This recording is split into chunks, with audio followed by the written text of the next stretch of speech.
Saludos cordiales, mi nombre es Heidi Yasmín Márquez Velázquez y junto a los compañeros Luis Alexander Lazo Zelaya y José Abiel Madrid Salmerón desarrollaremos el contenido Otros bacilos gram positivos Corynebacterium diphtheriae. Los objetivos son los siguientes. El objetivo general es investigar los bacilos gram positivos de manera más específica, el patógeno Corynebacterium diphtheriae, causante de la difteria. Objetivos específicos: describir desde una perspectiva general la epidemiología y patogenia del agente y presentar la importancia clínica de la infección por Corynebacterium diphtheriae, asimismo sus lesiones, diagnóstico y tratamiento. Descripción del agente. Las bacterias gram positivas se clasifican en cocos y en bacilos. A su vez, estos últimos, es decir, los bacilos, se subclasifican en géneros como Lactobacillus, Listeria y Corynebacterium. Para efectos de este tema, nos enfocaremos en el género Corynebacterium, que es el responsable o que contiene a la especie responsable de la difteria. Las corynebacterias tienen características bastante distintivas. Estos bacilos son pequeños, son finos, son pleomorfos y también no son móviles, no generan esporas y no están encapsulados. Otra característica bastante distintiva de las corynebacterias es que estas son anaerobias facultativas y pues son un género bastante amplio que incluye a la especie Corynebacterium diphtheriae, que produce la toxina que se asocia a la difteria. Y bien, ¿qué es la difteria? La difteria es una infección o una infección bacteriana aguda que afecta principalmente las vías aéreas superiores. Es decir, que esta afecta a la mucosa de la nariz, de las amígdalas, de la faringe y de la laringe. Por lo que podemos aseverar que la infección por difteria es una enfermedad respiratoria y también cutánea. Otro dato bastante importante de esta enfermedad es que es potencialmente letal. Sin embargo, un factor bastante determinante en la incidencia de morbimortalidad de la difteria son el desarrollo y puesta en marcha de protocolos de vacunación generalizados que se enfocan primordialmente en la inmunización en la primera infancia. Estos son importantes debido a que gracias a estos se ha disminuido de una manera descomunal la incidencia o los casos de difteria. Tanto así que entre los periodos del 2020 a 2021 en nuestro país no se ha reportado ningún caso de difteria. No obstante, en poblaciones que no están completamente inmunizadas, la difteria sigue siendo una enfermedad bastante riesgosa o que genera un gran riesgo. La historia de la enfermedad. Se tiene registro de épocas antiguas de una enfermedad que era bastante contagiosa y que permaneció endémica en distintas regiones a lo largo del tiempo. Y pues esta era llamada o la denominaban de distintas formas, tal como garrotillo, ascara, también era conocida como cuero. Y bueno, por ejemplo, se le llamaba cuero porque en los primeros días de infección se formaba una especie de cúmulo de tejido necrótico en la garganta y posteriormente se convertía en una pseudomembrana de color gris o de color marrón, que sabemos que es la membrana distintiva de la difteria, y pues tenía un cierto parentesco con el cuero, entonces por eso se le llamaba así. Se tienen otros registros mucho más específicos de la difteria, basados en estudios de Hipócrates de Cos, Praxágoras de Cos y Areteo de Capadocia.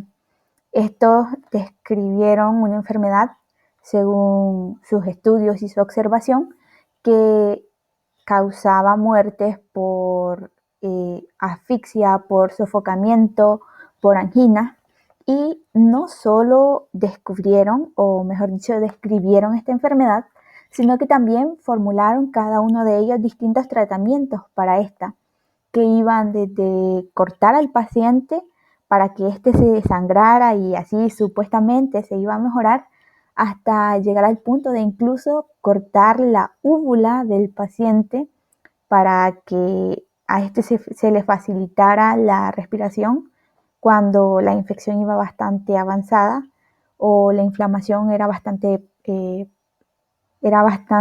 notoria. Tenemos otra línea de tiempo. En 1495 se describe oficialmente la difteria. El hecho de que esta se describiera está íntimamente relacionada con que entre el siglo XIV y el siglo XVI hubieron una serie de epidemias en distintos puntos o regiones de Europa de difteria, y pues eso ayudó en cierta medida a poder caracterizar esta enfermedad. En 1883 se descubre el bacilo de la difteria y unos años después, en 1888, se hacen investigaciones sobre la toxina de la difteria. Estas investigaciones son bastante importantes porque se logra elaborar el suero antidiftérico, que fue la primera terapia eficaz para tratar la difteria. En 1890 se descubre antitoxina y su poder inmunizante, y esto sirve, digamos, de antesala para que finalmente en 1923 se desarrolle la vacuna contra la difteria a partir del toxoide diftérico. La epidemiología de la difteria. Bien, este es un síndrome clínico que es causado por la exotoxina que es producida por Corynebacterium diphtheriae. Esta tiene brotes, pero tiene muy pocos brotes debido a que, mayoritariamente la población está inmunizada.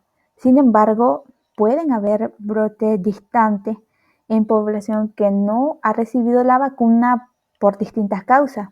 Estos pueden ser trabajadores migrantes o también personas que se rehúsan a vacunarse debido a sus creencias religiosas. La distribución de la difteria está bastante relacionada con condiciones del ambiente. ¿Y por qué? Esta es una enfermedad muy característica de los meses fríos en zonas templadas. Su transmisión es a través de aerosoles. ¿Y qué quiere decir esto? A través del contacto de una persona o un paciente infectado con otro y que, están a una poca distancia, y pues en sí el contagio se da por las gotitas respiratorias que son expulsadas por la persona contagiada. Y también se puede transmitir a través de fomites, que son objetos contaminados. Sin embargo, esto se da en un menor grado.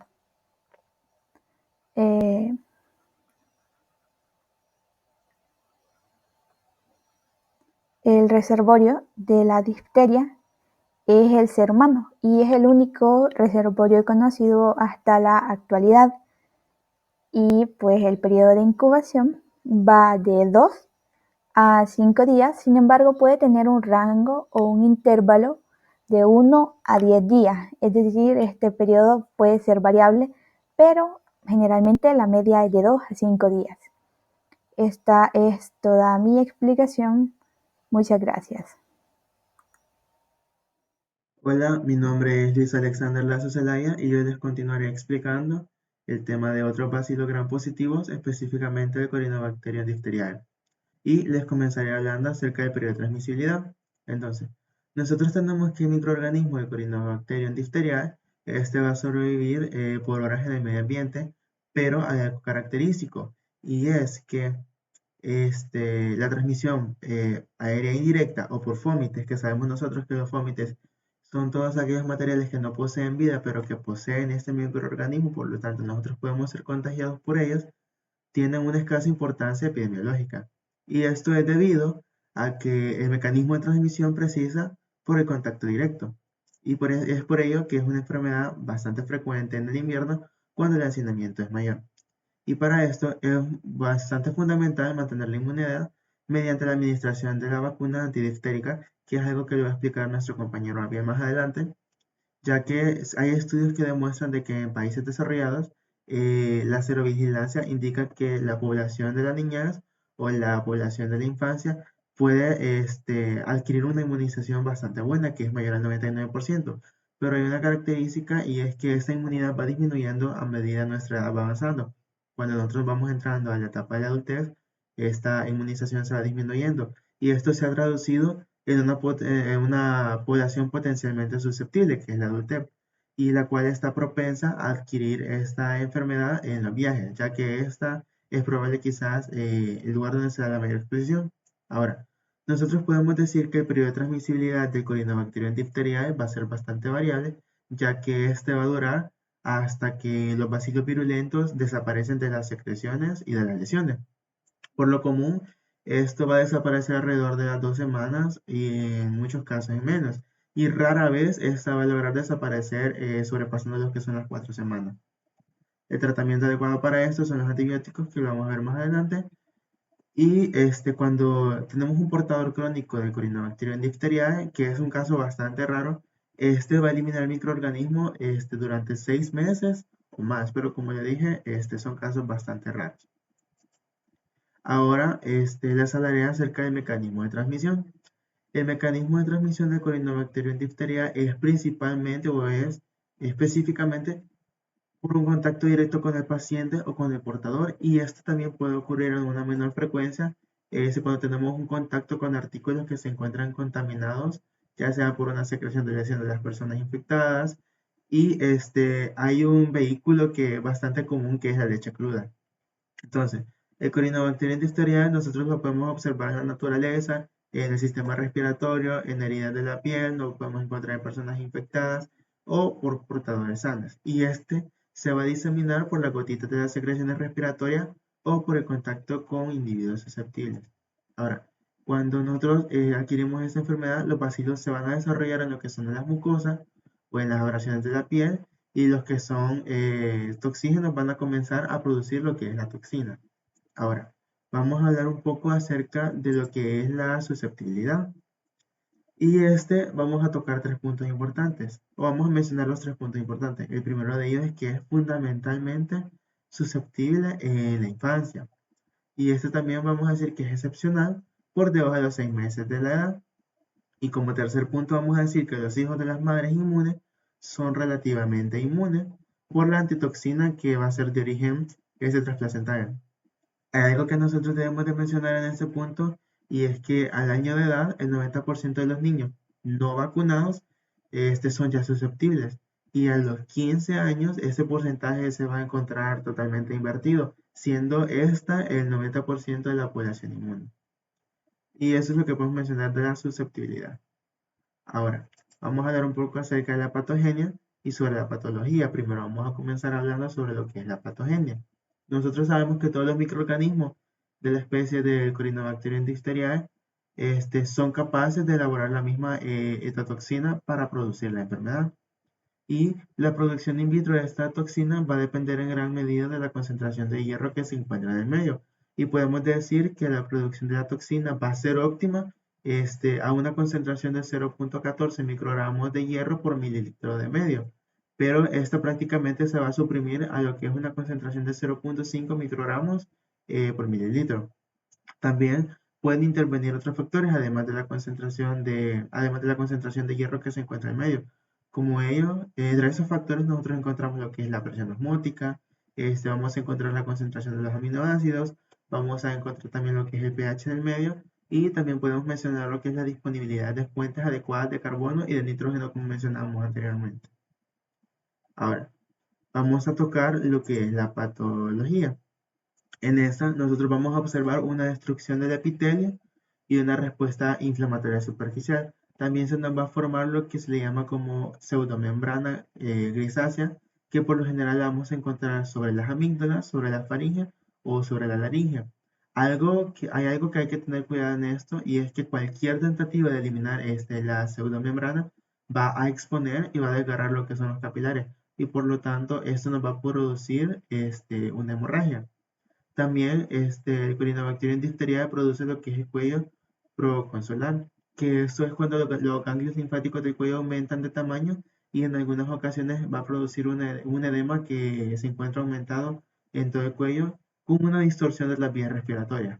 Como cuarto punto, nosotros podemos mencionar que se va a dar si no se trata a tiempo o de la manera adecuada, puede generar una degeneración parenquimatosa, puede provocar una infiltración de grasa y necrosis en el músculo cardíaco, que eso se va a presentar como una miocarditis. También puede provocar una degeneración del hígado, de los riñones, como una necrosis tubular y de la cándula suprarrenal. Y también el Corynebacterium diphtheriae nos va a producir lo que es una desmielinización, que esta consiste en una lesión de los nervios, cuyo resultado es a menudo una parálisis del paladar blando, una parálisis de los músculos oculares o una parálisis de las extremidades.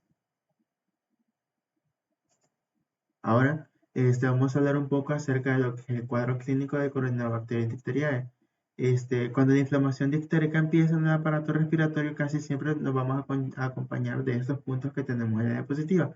Y cabe mencionar de que todas estas manifestaciones van a tender a desaparecer de una manera espontánea. Entonces, en el cuadro clínico nosotros encontramos que se va a producir un dolor de garganta y una febrícula, vamos a tener una prostración y una disnea, vamos a tener una asfixia si no se trata con rapidez, por ejemplo con una traqueotomía, vamos a poder tener irregularidad del ritmo cardíaco porque podemos presentar, como decía anteriormente, una miocarditis, también puede dar una arritmia cardíaca, entre otras.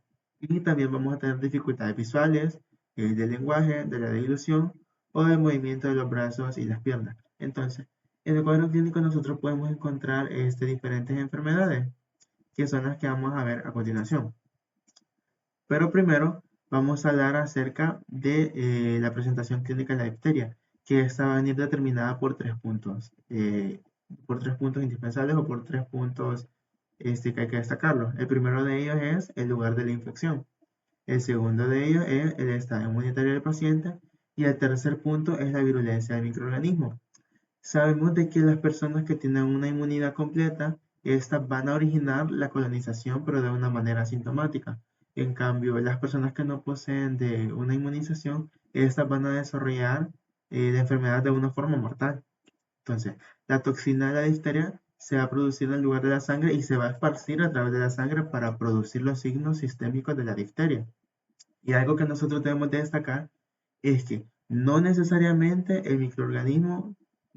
que el microorganismo penetre en la sangre para producir la enfermedad. Como les mencionaba, hay dos tipos de difteria o dos tipos que podemos destacar y son la difteria respiratoria y la difteria cutánea. Y vamos a comenzar hablando acerca de lo que es la difteria respiratoria. Entonces, en la difteria respiratoria nosotros vamos a encontrar que los síntomas van a aparecer luego de un periodo de incubación que este va a tener un lapso de tiempo de 2 a 4 días. Y el inicio de esta enfermedad va a ser abrupto y se va a producir lo que es un malestar general, vamos a obtener un dolor de garganta, una faringitis exudativa y una febrícula. Entonces, el exudado se va a transformar en lo que mencionábamos que era la pseudomembrana y esta va a estar formada por bacterias, va a estar formada por linfocitos, va a estar formada por células plasmáticas, por la fibrina y por las células muertas que van a poder recubrir lo que son las amígdalas, la úvula, el paladar, y esa se va a poder extender en la parte superior hasta la nasofaringe y en la parte inferior hasta la laringe. Y nosotros podemos observar esta pseudomembrana en las imágenes que observamos a la izquierda, que es esa capita que nosotros encontramos de color como grisáceo.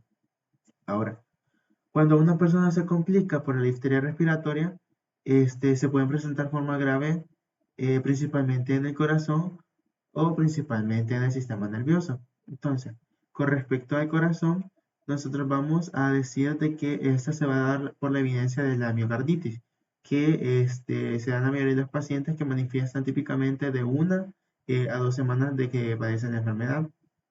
Ahora bien, los síntomas pueden aparecer de forma aguda o pueden aparecer de forma gradual y su gravedad se va a acentuar como una insuficiencia cardíaca congestiva, también puede provocar una arritmia cardíaca y puede llegar a provocar hasta lo que es la muerte.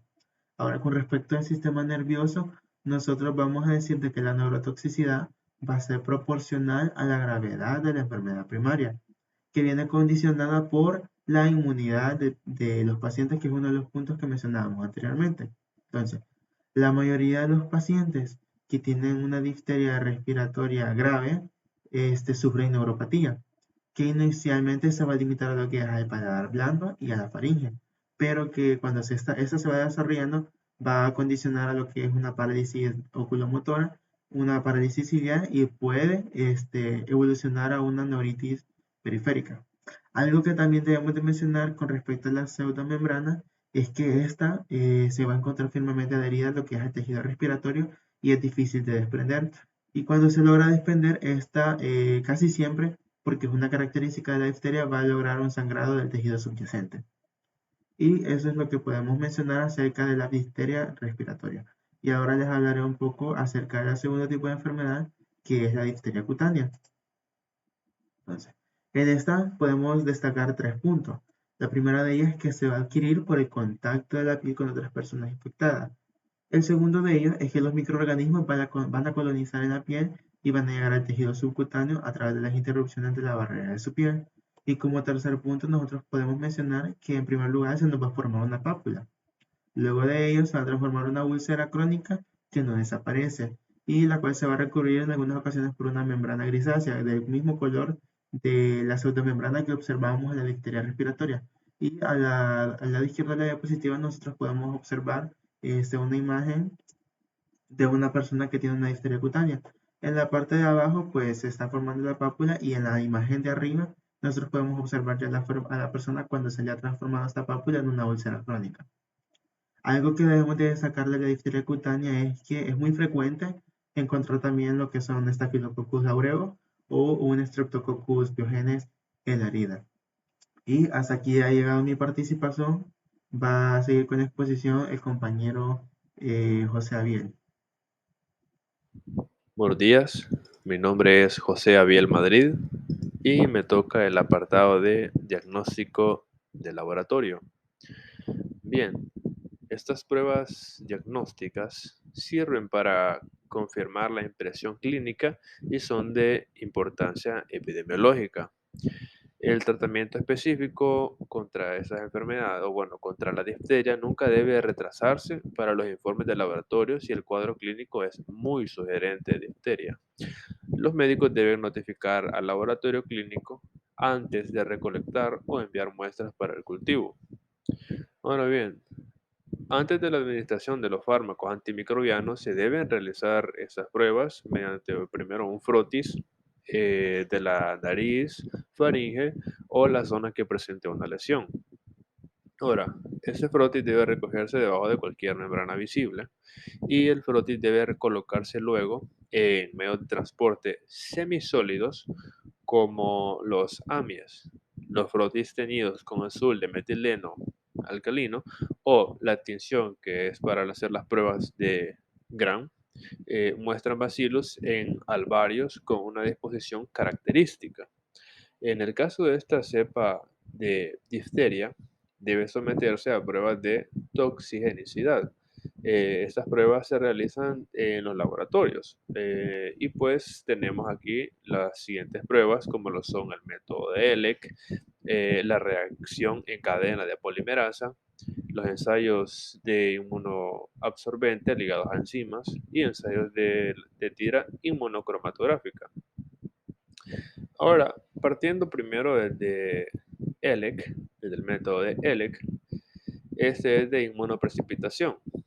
Se coloca un disco de papel de filtro que contiene la antitoxina en una placa de agar. Los cultivos a analizar se deben elegir al menos 10 colonias. Para la toxicidad deben inocular por mancha de 7 a 9 milímetros de distancia de disco. Ahora, después de transcurridas 48 horas, la antitoxina que se difunde desde el disco del papel debe haberse precipitado la toxina para que se difunda en los cultivos toxígenos. Y esto pues da lugar a bandas de presiptina entre el disco y el crecimiento bacteriano. En cuanto a la reacción en cadena de polimerasa, la prueba PCR, los análisis para esta toxina se pueden realizar directamente en muestras de pacientes antes de que estén disponibles los resultados de cultivo. Ahora, un resultado de cultivo que es positivo confirma un ensayo de PCR positivo. Sin embargo, un resultado de cultivo que es negativo después de la terapia con antibióticos, junto con un resultado de positivo de la prueba de PCR, esto en realidad sugiere que el paciente probablemente aún tiene difteria. En el caso de los ensayos inmunoabsorbentes, solo se menciona que es para detectar a la toxina diftérica.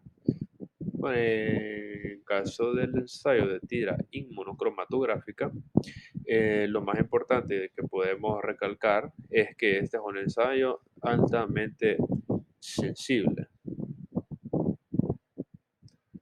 Ahora bien, hablamos acerca del diagnóstico diferencial. El diagnóstico diferencial se va a dar primeramente habiendo hecho un examen físico en el cual se observa lo siguiente: un exudado grisáceo sobre las amígdalas y la faringe. Ahora, ¿por qué es importante realizar este diagnóstico? Porque ese mismo exudado grisáceo que se observa en la amígdala y en la faringe puede ser provocado por otras infecciones. Entonces, al darle un tratamiento que sea para otra infección cuando nuestro paciente tiene difteria, puede complicar más las cosas o simplemente no le va a servir al paciente y no se va a poder recuperar pronto de su enfermedad. Por lo cual es necesario conocer con qué otras infecciones están relacionadas esta exudado-grisáceo. Este diagnóstico diferencial pues incluye la infección por Streptococcus del grupo A, tenemos la infección por Epstein-Barr virus, por la Neisseria gonorrhoeae y la causada por la difteria. Y como mencionábamos anteriormente, cuando se cree que tiene una de estas enfermedades, entonces se pasa o se procede a realizar las pruebas que teníamos anteriormente, que son para detectar si es difteria la que tiene el paciente. Bien, eh, pasamos al apartado de tratamiento. En el caso del tratamiento de la difteria, este se basa en gran medida en la rápida supresión de las bacterias productoras de toxinas, también por los fármacos antimicrobianos y de la administración de antitoxinas específicas contra la toxina. Esto formada por los organismos en su sitio de entrada y su multiplicación. Ahora, la antitoxina diftérica se produce en varios animales, entre ellos los caballos, ovejas, cabras y conejos. Mediante una inyección repetida de toxoide purificado y concentrado, el tratamiento con antitoxina es obligatorio cuando existe una importante sospecha clínica de difteria. Ahora, en cuanto a la dosis a inyectar, se dan de 20.000 a 120.000 unidades por vía intramuscular o por vía intravenosa, en dependencia de duración de los síntomas y gravedad de la enfermedad, después de que se hayan tomado las precauciones adecuadas a fin de descartar la hipersensibilidad al suero del animal. En cuanto a la antitoxina, esta pues habíamos mencionado que se puede inyectar por vía intravenosa. Sin embargo, hay un par de factores que se deben tomar en cuenta. Cuando ya la enfermedad o este es un caso grave o moderado, entonces se puede utilizar la vía intravenosa. Pero cuando se trata de un caso leve de infección por difteria, la inyección puede darse por vía intramuscular. Vale recalcar que la antitoxina de la difteria solo neutraliza a la toxina que está circulante, pero no a la que está ya unida al tejido. En cuanto a fármacos antimicrobianos como penicilina o macrólidos, estos benefician el crecimiento de los bacilos de la difteria, aunque estos medicamentos no tienen prácticamente ningún efecto en el padecimiento de la enfermedad. Estos sí detienen la producción de toxinas y apoyan los esfuerzos de salud pública por erradicar la enfermedad. También ayudan a eliminar los estreptococos ya coexistentes y la difteria de las vías respiratorias en pacientes que lo portan. Ahora pasamos al apartado de las complicaciones.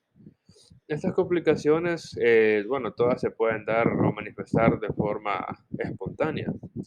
Y bueno, aquí las tenemos puntualmente y podemos decir que cuando la inflamación difterica empieza en las vías respiratorias, por lo general ocurre un dolor de garganta y fiebre. Luego la postración y la disnea se producen después, pero debido a la obstrucción causada por la membrana. Ahora, esa obstrucción puede causar incluso la asfixia si no se trata con rapidez.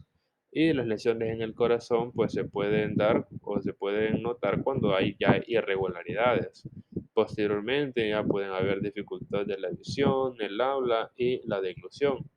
Incluso ya la dificultad de movimiento de brazos o piernas. Ahora, en cuanto a la prevención y control, podemos mencionar que los objetivos principales de la prevención son limitar la distribución de los bacilos de difteria toxígena en la población y mantener un nivel tan alto de inmunización como sea posible. Ahora, esta inmunización activa en la niñez con toxemia diftérica reduce niveles de antitoxinas que generalmente son adecuados hasta la edad adulta. A los pacientes jóvenes se les debe administrar estimulantes toxoides, ya que los bacilos de la difteria toxígena no tienen suficiente prevalencia en la población de muchos países desarrollados, a fin de proporcionar el estímulo de la infección asintomática con la estimulación de la resistencia. Ahora bien, para la inyección de refuerzo en adolescentes y adultos, solo se usan toxoides que son combinados con la vacuna contra la tosferina para una inyección única dirigida a aquellos individuos que recibieron la vacuna contra la tosferina de células completas contra los niños. Esta se combina con dosis completa de toxoides tetánicos con una dosis 10 veces menor a la toxina diftérica, con el propósito pues, de disminuir la probabilidad de reacciones adversas. Todos los niños deben recibir un ciclo inicial de inmunización y refuerzos. Los reguladores de refuerzo son particularmente importantes en los adultos que viajan a otros países en vías de desarrollo, donde la incidencia de la difteria clínica puede ser hasta 1000 veces mayor que en los países más desarrollados, donde la inmunización es general. En cuanto a este apartado de prevención y control, podemos tener en cuenta este esquema nacional de vacunación. En este esquema, pues podemos ver en qué momento se les da o se les aplica las inyecciones o las dosis contra la difteria. Tenemos que se da la primera en la pentavalente. Ahí va incluida la difteria, la tosferina, tétanos y incluso contra influenza tipo B y hepatitis tipo B. Esta se da entre los 2, 4 y 6 meses. En el caso más adelante podemos observar que la difteria también se le puede aplicar a los 15 a 18 meses. Es el refuerzo o el primer refuerzo de la pentavalente que también incluye la difteria. También el segundo refuerzo se viene a dar a los 4 años. Ese es contra difteria, tosferina y tétanos, como mencionamos anteriormente. Y También en el caso de las mujeres embarazadas, también se da la aplicación de la inyección contra tétanos y la difteria. Y también más adelante en los grupos en riesgo y personas con enfermedades crónicas está recomendada la inyección contra tétanos y difteria. Bueno, hasta aquí ha sido mi participación. Muchas gracias.